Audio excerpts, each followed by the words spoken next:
সম্মানিত মুসলিম সমাজ, আপনাদের সামনে যে বিষয়কে লক্ষ্য করে কথা বলার ইচ্ছা করেছি সে বিষয়টি হলো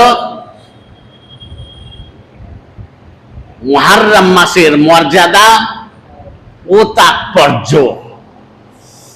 এটাই আপনাদের সামনে ঘোষণা করা হয়েছে। মুহররম মাস অত্যন্ত গুরুত্বপূর্ণ মাস। হিজরি সনের প্রথম মাস হলো বছরের মুহররম মাস। মুহররম মানে সম্মানিত মাস। মুহররম মানে যাতে অন্যায়, অপকর্ম, কুকর্ম, অনাচার, অত্যাচার, হারাম, 4টি মাস আছে যাতে অন্যায়, অত্যাচার, যুদ্ধ করা অবৈধ, যাকে বলা হয় সম্মানিত মাস। তো সম্মানিত ভাইরা আমার, আর ওইদিকে যাচ্ছি না, মুহররম মাস নিয়ে আমি আলোচনা করছি। মুহররম মাসের মর্যাদা ও তাৎপর্য। মুহররম মাসের মর্যাদার বিষয়ে অনেক হাদিস এসছে। সেই সমস্ত হাদিসের মধ্যে থেকে কয়েকটি বিষয় আপনাদের সামনে উপস্থাপন করার ইচ্ছা করেছি। রাসূলুল্লাহ সাল্লাল্লাহু আলাইহি ওয়াসাল্লাম বলেছেন, আফদালুস সিয়াম বাদা রমাদান শাহরুল্লাহিল মুহররম ওয়া আফদালুস সালাত বাদাল ফারিদা সালাতুল লাইল। রাওয়াহুল ইমাম মুসলিম ফি সাহিহে। এই হাদিসটি একটি নির্ভরযোগ্য হাদিস। ইমাম মুসলিম রাহমাতুল্লাহ আলাইহি তার সহিহ গ্রন্থে উল্লেখ করেছেন। এর ভাবার্থ হলো এই যে আল্লাহ রাসূল সাল্লাল্লাহু আলাইহি ওয়াসাল্লাম বলেছেন, রমজান মাসের পর যেই মাসের রোজার সবচাইতে বেশি মর্যাদা, সেই মাসটি হলো কি মাস? মুহররম মাস। মনে থাকবে, মুহররম মাস। আর নামাজের মধ্যে সর্বোত্তম নামাজ হলো ফরজ নামাজের পর রাত্রের নামাজ।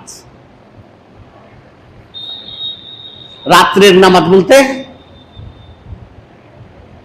এশার নামাজের পর থেকে নিয়ে, এশার ফরজ নামাজ পড়ে নিলেন, এই এশার ফরজ নামাজের পর থেকে নিয়ে সুবহ সাদেক উদয় হওয়া পর্যন্ত এই সময়ের মধ্যে, এই ওয়াক্তের মধ্যে বা এই সময়ের মধ্যে যে নামাজটি পড়বেন সেই নামাজটি হলো সর্বোত্তম নামাজ ফরজ নামাজের পর।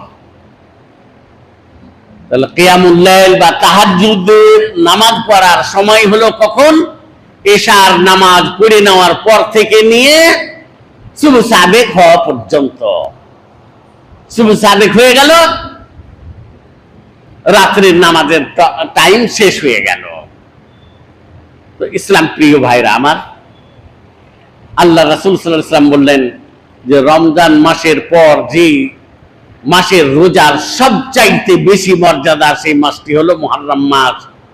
আর ফরজ নামাজের পর যে নামাজের সবচাইতে বেশি মর্যাদা, সেই নামাজটি হলো রাত্রের নামাজ।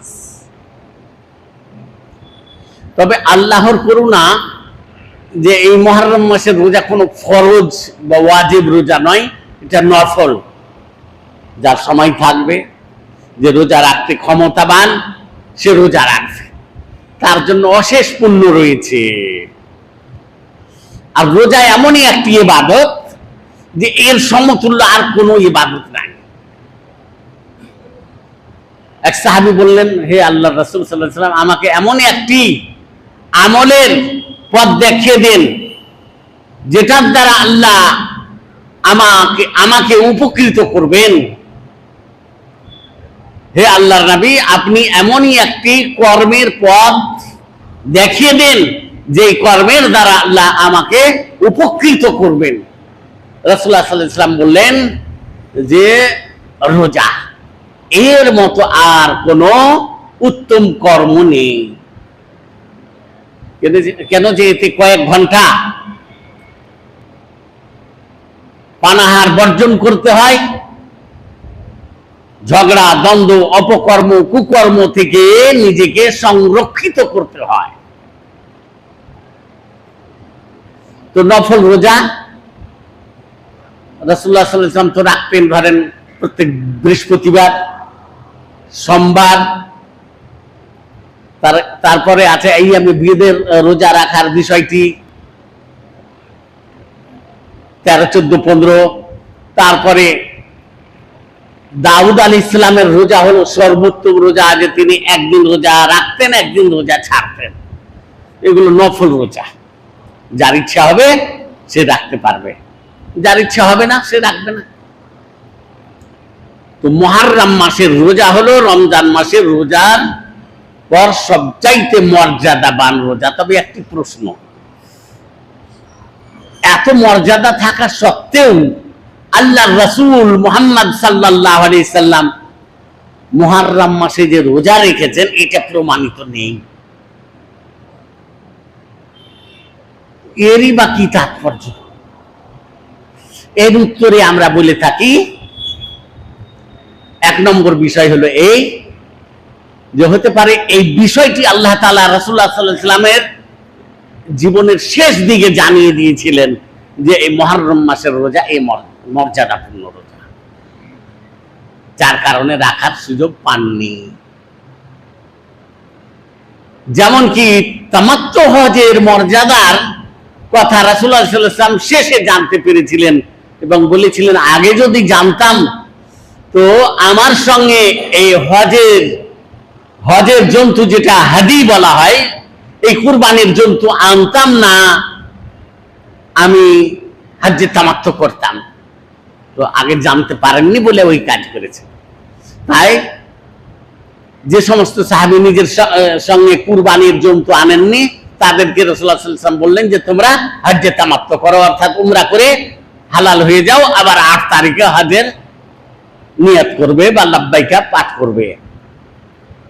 যেমন ওই বিষয়টি লাস্টে জানতে পারলেন, হতে পারে এই মুহররম মাসের রোজার মর্যাদার বিষয়টি তিনি লাস্টে জানতে পেরেছেন।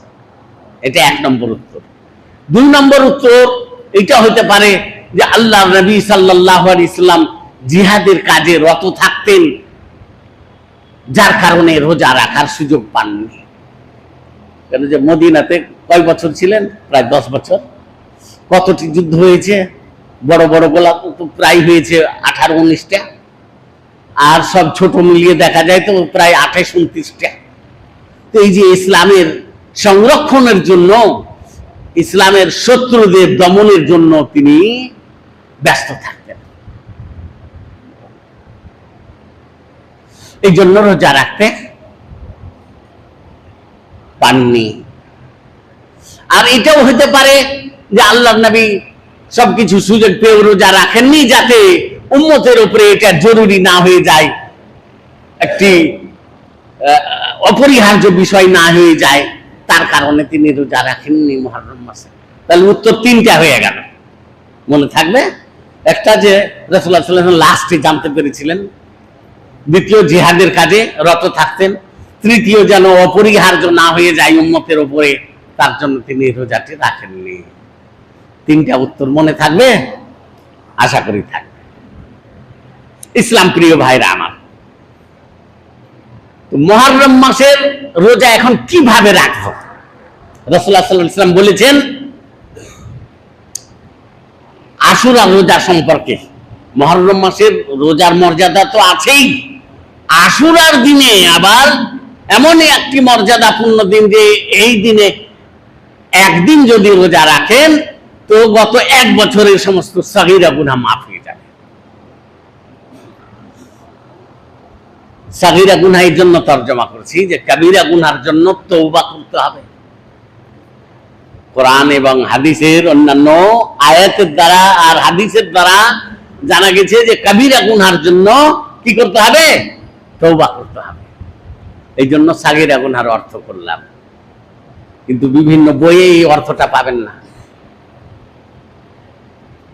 সাগীরা গুনাহ আরো একটি সাগীরা গুনাহ, সব সাগীরা গুনাহ নয়। ওই সাগীরা গুনাহ যেটার যোগাযোগ আল্লাহর সঙ্গে আছে, কিন্তু কোন মানুষের সঙ্গে যেটা গুনার যোগাযোগ আছে ওটা মানুষের কাছ থেকে ক্ষমা নিতে হবে। এই নয় যে আমি মুহররমের রোজা রেখে নিলাম বা রমজানের রোজা রেখে নিলাম, উমরা করলাম, হজ করলাম, সব গুনাহ মাফ হয়ে গেল। আমি লোকের উপরে অন্যায় অত্যাচার করবো, লোককে কষ্ট দিব, আর আমাদের এইভাবে গুনাহ মাফ হয় হবে? তাহলে যে সমস্ত হাদিসে এসছে, যেমন হাদিসে আছে মান সামা রমাদানা ঈমানান ওয়া ইহতিসাবান গুফিরা লাহু মা তাকাদ্দামা মিন যামবি, যে ব্যক্তি রমজান মাসে ঈমানের সহিত নেকির আশায় রোজা রাখবে তার আগের সমস্ত গুনাহ মাফ হয়ে যাবে। মানে সমস্ত গুনাহ মানে সব কাবিরা গুনাহ না, ওই সমস্ত সগীরা গুনাহ যে সমস্ত গুনার যোগাযোগ আল্লাহর সঙ্গে রয়েছে, কিন্তু বান্দার সঙ্গে সগীরা গুনাহ হলেও তার কাছ থেকে ক্ষমা নিতে হবে। তো তাই বলবো যে একটি হাদিস পড়ে নিলে হবে না। একটি হাদিস, অনেকে বলে থাকে বাল্লিগু আন্নি ওয়ালাউ আয়া, হাদিস আছে না যে বাল্লিগু আন্নি ওয়ালাউ আয়া, যদি কিছু না জানো একটি আয়াত জানো তো ওইটাই পৌঁছে দাও। কিন্তু ওই আয়াতের দেখতে হবে ডানে বামে ওপরে নিচে তার ভাবার্থ কি আছে, কার সামনে উপস্থাপন করার যোগ্য, কাকে বলবো, কি পন্থায় বলবো, কি উদ্দেশ্যে বলবো, সব সামনে রেখেই একটি আয়াতের ব্যাখ্যা বলতে হবে।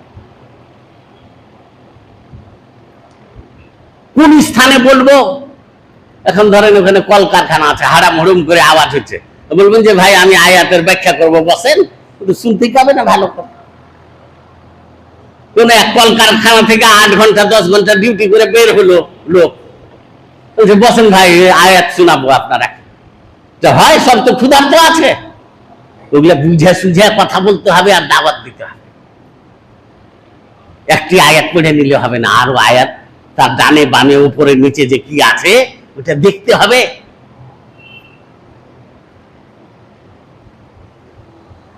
ইসলাম প্রিয় ভাইয়েরা, তো আশুরা রোজা সম্পর্কে আল্লাহর নবী কি বললেন যে একটি রোজা সুইলা রাসূলুল্লাহ সাল্লাল্লাহু আলাইহি ওয়াসাল্লাম আন সাওম ইয়াউমি আশুরা ফাকাল ইউকাফিরু আস-সানাতাল মাদিয়া, গত এক বছরের সমস্ত পাপ মাফ হয়ে যাবে একটি রোজার দ্বারা। সমস্ত পাপ মাফ হয়ে যাওয়ার অর্থ কি বললাম, সমস্ত সগীরা গুনাহ, ওই সমস্ত সগীরা গুনাহ যে সমস্ত সগীরা গুনাহর যোগাযোগ কার সঙ্গে রয়েছে, আল্লাহর সঙ্গে, আল্লাহ মাফ করে দেবেন। কিন্তু বান্দার সঙ্গে থাকলে সগীরা হোক আর কাবিরা হোক, বান্দার কাছ থেকে, মানুষের কাছ থেকে ক্ষমা নিতে হবে। এটাই হলো সচ্চরিত্র বজায় রাখা। ওই জন্য ইসলাম ধর্ম যেমন আকীদা গুরুত্বপূর্ণ বিষয়, আমল গুরুত্বপূর্ণ বিষয়, সচ্চরিত্র বজায় রাখাটাও হলো গুরুত্বপূর্ণ বিষয়। যেমন কি রাসূলুল্লাহ সাল্লাল্লাহু আলাইহি ওয়াসাল্লাম যখন মক্কাতে আকীদার দাওয়াত দিতেন, ঈমানের দাওয়াত দিতেন, জান্নাত জাহান্নামের কথা বলতেন, তখন সচ্চরিত্রেরও কথা বলতেন। তাহলে সচ্চরিত্রটা কোনো সময় ছাড়া যাবে না, মুহররম মাসেও ছাড়া যাবে না। একটা বিষয় আসছে আরো বিস্তারিত। তাহলে একটি রোজা মুহররম মাসের 10 তারিখে রাখলে তার গত বছরের সমস্ত সগীরা গুনাহ, যে সমস্ত সগীরা গুনাহর যোগাযোগ আল্লাহর সঙ্গে রয়েছে সেগুলো মাফ হয়ে যাবে। কিন্তু মানুষের সঙ্গে যেগুলোর যোগাযোগ রয়েছে মানুষের কাছ থেকে ক্ষমা নিতে হবে। স্পষ্ট বললেন না যে মুহররমের রোজা রাখলাম, আমার তো সব গুনাহ মাফ হয়ে যাবে, যা ইচ্ছা তাই করবো।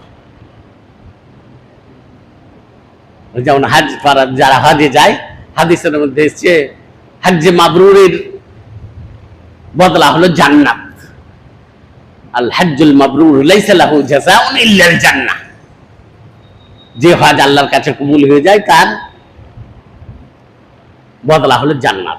আর অন্য হাদিসে এসেছে যে হজ করলে মানুষ ওই রকম ভাবে নিষ্পাপ হয়ে যায় যেমন তার মার পেট থেকে নতুন ভাবে জন্মগ্রহণ করে। তো নিষ্পাপ হয়ে যায় কোনগুলা, সগীরা গুনাহ। কাবীরা গুনাহর জন্য তওবা করতে হবে। মানুষের যে হক মেরে রেখেছি মানুষকে হক দিয়ে দিতে হবে। ওই জন্য বললাম যে খালি ওই বললে হবে না যে একটা হাদিস পড়ে নিয়েছি ওটা কি বলে বলে বেড়াবো, আর তার আগে পিছে ডানে বামে ওপরে নিচে তার সঙ্গে যে সমস্ত আয়াত আর হাদিসের সম্পর্ক রয়েছে সেগুলো না দেখে যদি বলে দিয়ে ভুল হয়ে যাওয়ার ভয় আছে। এক হাদিসের মধ্যে এসেছে রাসূলুল্লাহ সাল্লাল্লাহু আলাইহি ওয়াসাল্লামকে বলা হলো, হে আল্লাহর নবী, এই দিনটি ইহুদি নাসারারাও ফলো করে, এই দিনের খুব সম্মান করে তারা।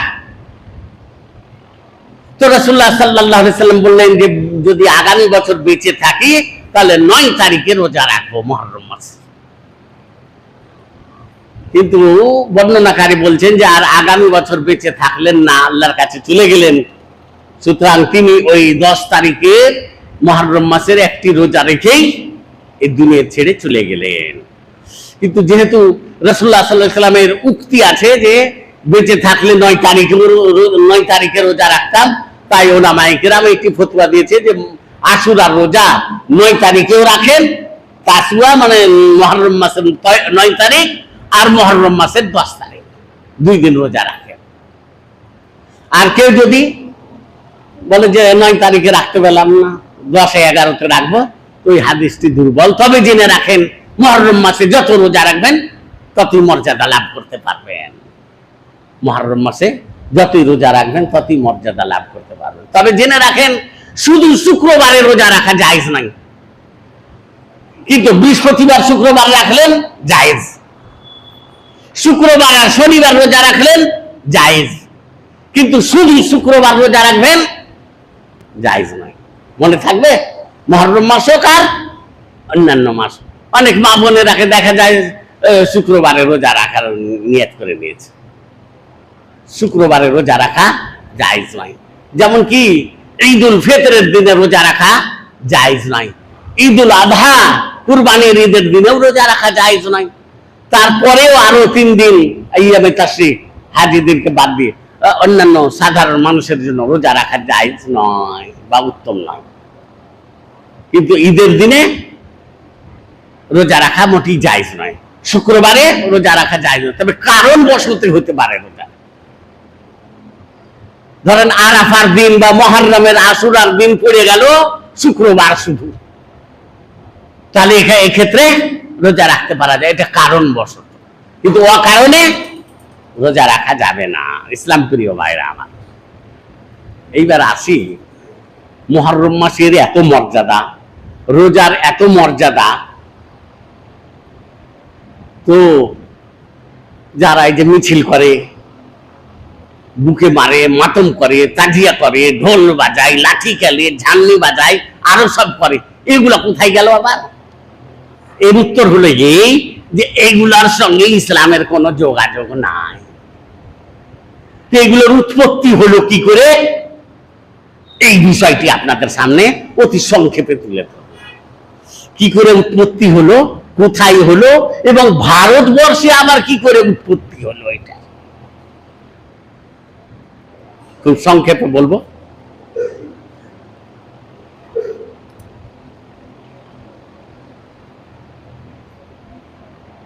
রাসূলুল্লাহ সাল্লাল্লাহু আলাইহি ওয়াসাল্লামের নাতি, 2 নাতি ছিলেন, হাসান আর হোসেন রাদিয়াল্লাহু আনহু।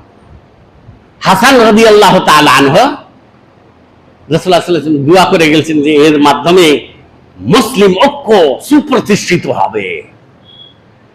তো তাই তার যুগে হাসান রাদিয়াল্লাহু তাআলা আনহু মুসলিম ঐক্য সুপ্রতিষ্ঠিত হয়েছিল। সবাই মুআবিয়া রাদিয়াল্লাহু তাআলা আনহুকে মুসলিম জাহানের খলিফা হিসাবে মেনে নিয়েছিল এবং হাসান রাদিয়াল্লাহু তাআলা আনহু মেনে নিয়েছিলেন। কিন্তু হাসান রাদিয়াল্লাহু তাআলা আনহুর ইন্তেকালের পর বা ওনার নিহত হওয়ার পর হোসেন রাদিয়াল্লাহু তাআলা আনহু কুফা আসার সিদ্ধান্ত নিলেন। মদিনা থেকে কুফা, যেটা ইরাকের মধ্যে রয়েছে,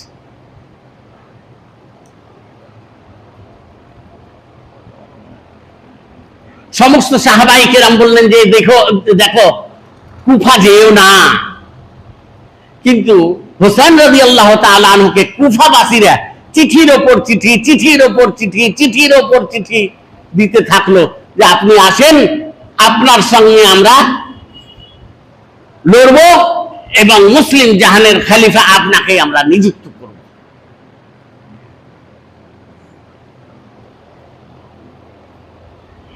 তিনি কোন সাহাবীর বাধা মানলেন না, নিজের সপরিবারকে নিয়ে প্রায় ৮০-৫০ জন ছিল, চাকর বাকরকে নিয়ে, দাস দাসীরাকে সবকে নিয়ে তিনি চলতে শুরু করলেন। চলতে চলতে চলতে চলতে যখন কারবালার ময়দানে পৌঁছিলেন তখন ওখানে রাষ্ট্রীয় সেনা সৈন্য ছিল,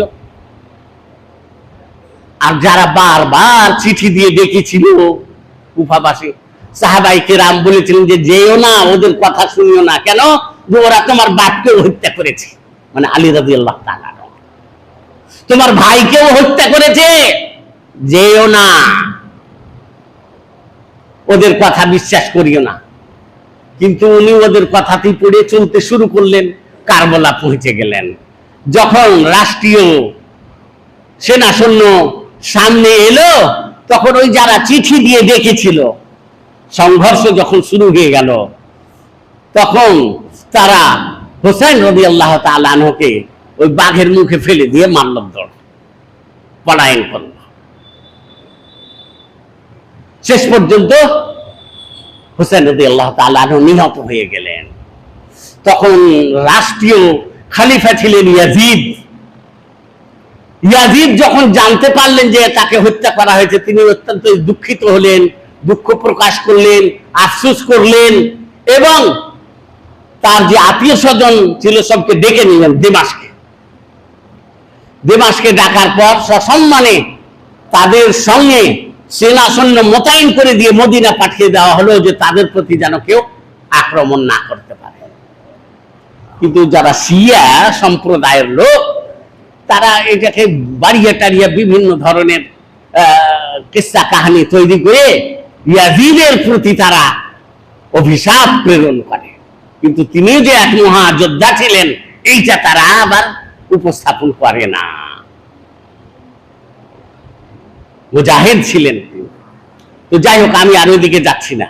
তো হোসেন রাদিয়াল্লাহু তাআলা আনহু নিহত হয়ে গেলেন। কুফাতে একটা দল তৈরি হলো জামাতুত তাওয়াবিন বলে। মুসলিম ইতিহাসে, ইসলামী ইতিহাসে আপনারা পড়লেই পেয়ে যাবেন। একটা দল তৈরি হলো, তার নাম হলো জামাতুত তাওয়াবিন। দলটার নাম, সংগঠনটার নাম জামাতুত তাওয়াবিন। ওই জামাতুত তাওয়াবিন এইটা ধারণা পোষণ করলো যে প্রকৃত পক্ষে তারাই হোসেন রাদিয়াল্লাহু তাআলা আনহুকে হত্যা করেছে। যেহেতু তারা বিশ্বাসঘাতকতা করলো, তাকে ডাকলো, তার সংরক্ষণ না করে তারা পলায়ন করলো, তাহলে তখন তারা বলল যে এই যে নিহত হয়েছে বা হত্যা করার সমস্ত পাপ তাদের মাথায় চেপেছে। কাজে এই পাপের ক্ষমার জন্য তারা একটা প্রথা চালু করলো, ওই হাই হোসেন করে নিজেকে মারতে শুরু করলো ওই মুহররম মাসের 10 তারিখে প্রত্যেক বছর। এই জামাতুত তাওয়াবিনের এটা হলো কাজ। কোথায় সৃষ্টি হলো এই দলটা? ও কুফাতে। দিয়ে নিজেদেরকে মারতে শুরু করলো যে এইভাবে তাদের পাপ মাফ হবে। এটা কখন ঘটে? প্রায় 61 হিজরিতে, আল্লাহ রাসূল সাল্লাল্লাহু আলাইহি সাল্লামের ইন্তেকালের কতদিন পর? প্রায় 50 বছর পর। তাহলে এটার ইসলামের সঙ্গে কোনো যোগাযোগ নাই। হ্যাঁ, মুসলিম ইতিহাসের সঙ্গে যোগাযোগ আছে। ইসলাম কমপ্লিট হয়ে গেছে আল্লাহ রাসূল সাল্লাল্লাহু আলাইহি সাল্লামের যুগে, 50 বছর আগে। কিন্তু যারা সমাজে ওই রকম করে, মনে হবে যে 10ই মুহররমে রোজা টোজা রাখার কোনো চর্চা নাই, শুধু ওই মাতম করার, তাজিয়া করার, ঢোল বাজা, এইটাই হলো শুধু ইসলামের কাজ। এটা ভুল। তারা তাজিয়া করে না, তাজিয়ার মানে হলো ওটা হোসেন রাদিয়াল্লাহু তাআলা আনহুর কবরকে যেন নিয়ে যাচ্ছে তারা। ওই কবরে তারা মাটি রাখবে কিছু, তারপরে কবরে তওয়াফ করবে, গিয়ে তারা আশা করবে যে এই তওয়াফ করলে তাদের মনের আশা আকাঙ্ক্ষা পূরণ হবে। হোসাইনের কাছে তারা সাহায্য চাইবে যে মনের আশা আকাঙ্ক্ষা পূরণ হবে। হোসেন রাদিয়াল্লাহু তাআলা আনহু তো নিজেকে রক্ষা করতে পারলেন না, তো আপনার আশা আকাঙ্ক্ষা আর আপনাকে কি করে তিনি রক্ষা করবেন, আর আপনার আশা আকাঙ্ক্ষা কি করে পূরণ করবেন? ইসলাম প্রিয় ভাইরা আমার, তাহলে এই হলো জামাতুত তাওয়াবিন। এই লাঠি খেলা, নিজেকে মারা কখন সৃষ্টি হলো? তাহলে 60 হিজরির পর। কখন? হোসেন রাদিয়াল্লাহু তাআলা আনহুকে হত্যা করার পর। কারা তৈরি করলো? বিশ্বাসঘাতকতা যারা করেছিল তারা। স্পষ্ট হলো বিষয়টি? এগুলো হয়তো 10 খান বড় বড় মোটা মোটা বই পড়ে হয়তো উদ্ধার করতে পারবেন না, কিন্তু আমি সংক্ষেপে আপনাদের সামনে উপস্থাপন করলাম। আর আপনাদের উপকারের জন্য অতি সংক্ষেপে এই যে একটি বইও লিখেছি, এতেই আছে মুহররমের বিষয়ে। তো এখন জানতে পারলেন যে এই লাঠি খেলা, বুকে মারা, চাকু খেলা, এগুলো কখন শুরু হলো? কখন শুরু হলো? 60 হিজরিতে, হোসেন রাদিয়াল্লাহু তাআলা আনহুর ইন্তেকালের পর। এখন ভারতে কি করে এলো? এটা না হয় ওখানে, এইটা বলে আমি আমার বক্তব্য শেষ করব। ভারতে কি করে এলো? কোথা থেকে এলো? মোগল সাম্রাজ্যের প্রথম সম্রাট হলেন কে? জহিরুদ্দিন মোহাম্মদ বাবর। তার বেটার নাম কি? নাসিরউদ্দিন হুমায়ুন। দিল্লিতে এখনো হুমায়ুন মাকবারা আছে।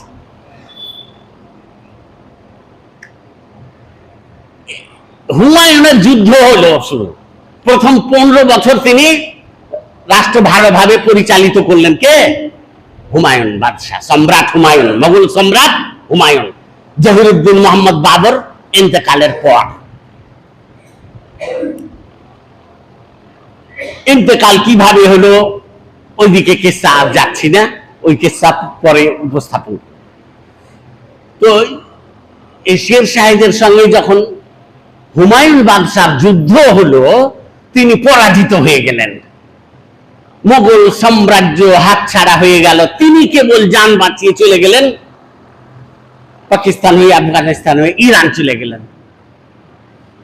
ইরানে গিয়ে বাদশাকে বললেন যে আমি তো এখন অসহায় হয়ে পড়েছি, আমার শক্তির দরকার, সৈন্যের দরকার, ফোর্সের দরকার, ফৌজের দরকার। বাদশাহ বললেন যা নিবেন নেন, কোনো আপত্তি নেই, কিন্তু তার সঙ্গে সঙ্গে আমার শিয়া মাযহাবের লোক যাবে, শিয়া মাযহাবের লোক যাবে। তিনি নিরুপায় ছিলেন যে যা দিবেন দেন, আমাকে সৈন্যটা তো দেন। তারপরে আবার তিনি ওই সেনা সৈন্য নিয়ে ক্যাপচার করতে করতে করতে আফগানিস্তানকে ক্যাপচার করলেন, পাকিস্তানকে, মুলতানকে করতে করতে দিল্লি আবার পৌঁছে গেলেন। কতদিন লাগলো সময়? 15 বছর লাগলো। এই 15 বছরের মধ্যে এসেই তাড়াতাড়ি দিল্লির মসনাদে বসলেন এবং গোটা ভারতকে আবার ঐক্যবদ্ধ করে বিশাল একটি রাষ্ট্র তিনি গঠন করলেন। কিন্তু দুঃখের বিষয়, তিনি লেখাপড়া করতেন খুব। ওই লাইব্রেরি থেকে নামতে নামতে সিঁড়ি থেকে পা পিছলে গেল, যে পড়ে তিনি আবার মারা গেলেন। কে? হুমায়ুন বাদশাহ। মারা তো গেলেন, কিন্তু যে সঙ্গে শিয়া দল এসেছিল সৈন্যদের সঙ্গে, ওই শিয়ারা থেকে গেল। তাদের প্রভাব ভারতে আস্তে আস্তে পড়তে লাগলো। কেন? যে সরকারি পাওয়ারের সঙ্গে তারা সংযুক্ত থাকলো এবং জায়গা জায়গায় ইমামবাড়া তৈরি করলো, জায়গা জায়গা তাদের লোককে নবাব হিসাবে নিয়োগ করা হলো এবং শিয়া মাযহাব তখন থেকে প্রচার হয়ে গেল ভারতে। আর কি হলো আপনারা জানবেন। কিছু সময় ধরে ফার্সি ভাষা ছিল ভারতের রাষ্ট্রীয় ভাষা। মসজিদে দিল্লিতে দেখবেন কোন কোন মসজিদে এখনো ফার্সিতে লেখা আছে অনেক কিছু। ওই যে ইরানের ফার্সি ভাষা তাদের সঙ্গে চলে এসেছিল। এই ভারতে যখন এই চলে এলো শিয়া মাযহাব, তখন থেকে এই 1500 বা 1500-1600 খ্রিস্টাব্দের মধ্যে এই শিয়া মাযহাব কোথায় এলো? ভারতের মধ্যে এলো। তার আগে এখানে ওইসবের কোনো নাম নিশানা ছিল না। ইসলাম প্রিয় ভাইরা আমার, আর বেশি লম্বা করছি না, তো আপনারাকে জানিয়ে দিলাম কিভাবে ভারতে এগুলোর উৎপত্তি হলো, আর সর্বপ্রথমে ইরাকে কিভাবে উৎপত্তি হলো এই তাজিয়ে খেলা আর লাঠি খেলা, ঝান্ডি খেলা, তরবারি খেলা, এগুলো কি করে তৈরি হলো সব জানতে পারলেন আল্লাহর ফজলে। আপনারা আপনাদের বন্ধু বান্ধবদেরকেও জানিয়ে দিবেন। এই বিষয়ে যদি কাউরি কিছু প্রশ্ন থাকে তো আমি যতদিন আছি আপনাদের প্রশ্নের উত্তর দিয়ে যেতে পারবো ইনশাআল্লাহ তাআলা। যে কোনো প্রশ্ন আপনাদের মাথায় জাগবে প্রশ্ন করবেন, আমি ইনশাআল্লাহ উত্তর দিয়ে যাব। আকুলু কাউলি হাযা ওয়া আস্তাগফিরুল্লাহ লি ওয়া লাকুম ওয়া লিসাইরিল মুসলিমিন ওয়াল মুসলিমাত মিন কুল্লি যামবি ওয়া আতুবু ইলাইহি ফাস্তাগফিরুহু ইন্নাহু হুয়াল গফুরুর রাহিম।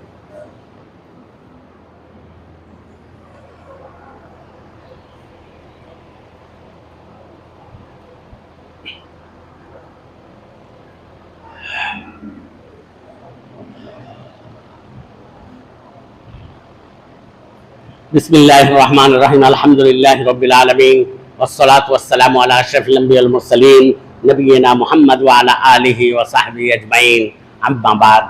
সম্মানিত ভাইরা আমার, আল্লাহ তাআলা বলেছেন তিলকাল আইয়ামু নুদাবিলুহা বাইনান নাস, এইভাবে আল্লাহ তাআলা দিনগুলিকে পরিবর্তন করেন।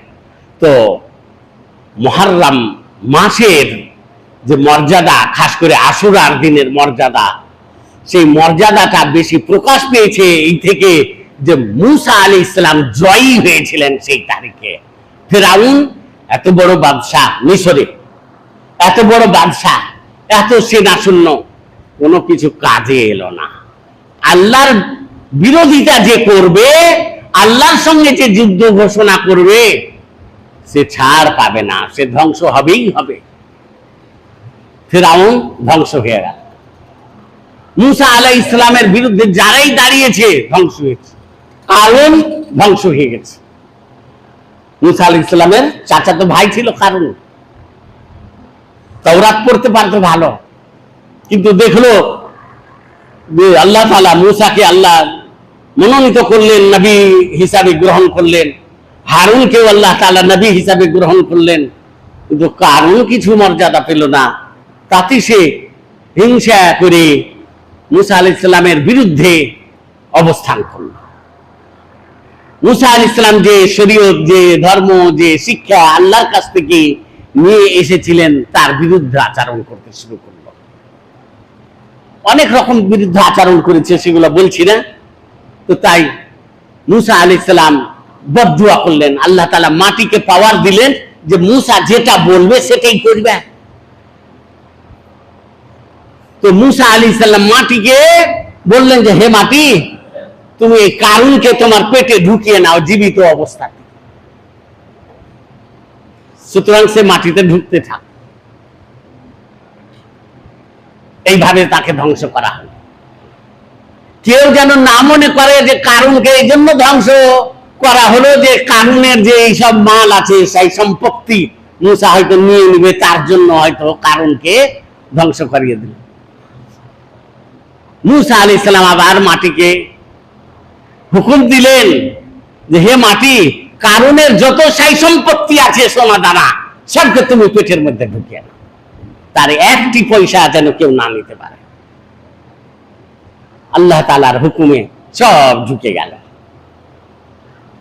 তো এখানে বলার উদ্দেশ্য হলো যে যারা জালিম, যারা কুকর্ম করবে, যারা অন্যায় অত্যাচার করবে, ওরাকে আল্লাহ কিছুদিন ছাড় দিয়ে থাকে, মনে যেন না করে যে সে পাওয়ারফুল হয়ে গেছে, ও একদিন শেষ হয়ে যাবে। সুতরাং আমরা কোরআন হাদিসকে মেনে চলবো, জুলুম, অন্যায়, অত্যাচার, অবিচার, অনাচার থেকে দূরে থাকবো, আল্লাহ তাআলার শরীয়ত প্রচার করব, আল্লাহর শরীয়ত মেনে চলবো, নিজের সন্তান সন্ততিকে আল্লাহর শরীয়তের আলোকে মানুষ করব। এটাই হচ্ছে আমাদের কর্তব্য। এখন আমাদের কি কি কর্তব্য এটা সংক্ষেপে জানিয়ে দিই। 1 নম্বর হলো তাওহীদ প্রতিষ্ঠিত করা। 1 নম্বর আল্লাহর তাওহীদ প্রতিষ্ঠিত করা। শিরক, কুফরি, কুসংস্কার এগুলো বর্জন করা। এই যে তাবিজ লটকানো, আল্লাহকে বাদ দিয়ে অন্যের কসম খাওয়া, এগুলো বাদ দিবেন সব, এগুলো জায়েজ নয়।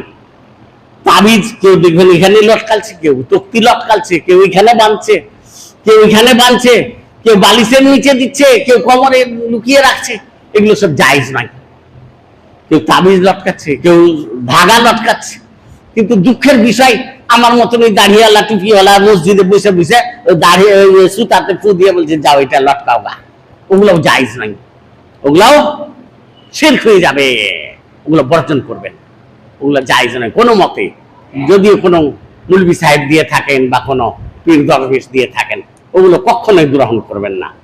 হ্যাঁ, কোরআন হাদিস অনুসারে নিজের ট্রিটমেন্ট করবেন, সূরা দুয়া বলে হাতে ফু দিয়ে হাতটা শরীরে ফিরিয়ে নেবেন, যেমন কি রাসূলুল্লাহ সাল্লাল্লাহু আলাইহি ওয়াসাল্লাম করতেন এটা শুইবার সময় রাত্রে।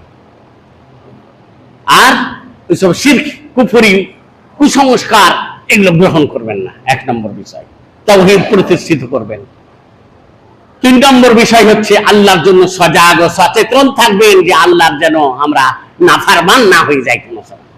4 নম্বর বিষয় ঐক্য বজায় রাখবেন, মুসলমানকে ভালোবাসবেন, মারামারি করবেন না, দ্বন্দ্ব ঝগড়া করবেন না, কেন ইসলামের শিক্ষা। 5 নম্বর বিষয় হলো যে নিজের পরিবার পরিজনের আর সমাজের যত পারবেন উপকার করে যাবেন, সেবা করে যাবেন, খিদমত করে যাবেন আপনার সাধ্য মোতাবেক। আর ইসলামের পরিপন্থী যত পথ আছে সব পথকে আপনারা বর্জন করবেন। আর আল্লাহ তাআলার কাছে দোয়া করি, আল্লাহ তাআলা আপনাদের মনের সকলের আশা আকাঙ্ক্ষা পূরণ করুন। কেউ যদি অসুস্থ থাকে আল্লাহ তাকে আরোগ্য দান করুন, কেউ যদি ঋণী থাকে আল্লাহ তাকে ঋণ মুক্ত হওয়ার তৌফিক দান করুন, বলুন আমিন। যারা জিহাদে রত আছে আল্লাহর পথে, আল্লাহ যেন তাদের সাহায্য করেন। ইসলামের যারা দুশ্মন, যারা শত্রু, তাদেরকে যেন আল্লাহ হালাক করেন। যেমন কি ফিলিস্তিনে ইসরায়েল জালেমরা, জালেম ইহুদিরা মুসলমানদের উপরে অন্যায় অত্যাচার করছে, সেই জালেম ইহুদিদেরকে যেন আল্লাহ ধ্বংস করেন, মুসলমানদেরকে যেন আল্লাহ রক্ষা করেন। আর যারা কালেমা পড়ে লা ইলাহা ইল্লাল্লাহ পাঠ করছে আর ইহুদিদের সমর্থন করছেন, জেনে রাখবেন যে মুসলিমদের বিরুদ্ধে যদি কাফেরদেরকে সমর্থন করে, সাহায্য করে, তো সেও কাফের হয়ে যাবে।